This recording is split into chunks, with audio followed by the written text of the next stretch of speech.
Oui, effectivement, ça a du sens et c'est ce que nous avons mis en place. Vous savez, notre association Mémoire et Partage, depuis maintenant 25 ans, dans la plupart des ports, des anciens ports négriers français, fait un travail, par exemple, autour des rues de négriers, c'est-à-dire ces rues qui honorent des gens qui ont participé à ce que la loi française a qualifié de crimes contre l'humanité. Et pour ces rues, on n'a pas décidé de débaptiser ces rues, on n'a pas cédé à la mode un peu qu'on appelle la cancel culture ou le woke.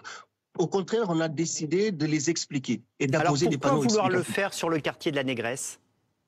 Alors sur le quartier de la Négresse, c'est très spécifique, puisque dans le quartier de la Négresse, ce qu'il y a, c'est que nous avons une validation municipale par des délibérations qui valident des clivages racistes et des clichés sexistes sur l'espace public. Et cette validation a un certain nombre de conséquences extrêmement ignobles, voire terribles pour un certain nombre de populations. Vous avez une dizaine d'établissements commerciaux qui, bien évidemment, puisqu'ils sont dans une ville qui s'appelle comme ça, mettent pharmacie la Négresse, garage la Négresse, piscine la Négresse, zone d'activité la Négresse.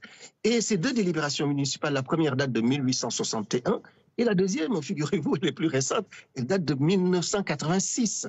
En 1986, la municipalité de Biarritz prend cette délibération pour dénommer une rue du nom de la Négresse. Donc on a là quelque chose d'extrêmement violent et qui se traduit également par des représentations caricaturales de femmes noires, les lèvres lipues, peintes en rouge sur l'espace public. Donc là, on a vraiment quelque chose de totalement différent de ce que nous avons fait jusque-là. Si sur les rues de Négrier, on pouvait apposer des panneaux explicatifs pour expliquer, là, c'est très compliqué. Comment vous allez faire dans une ville? Vous allez mettre un panneau explicatif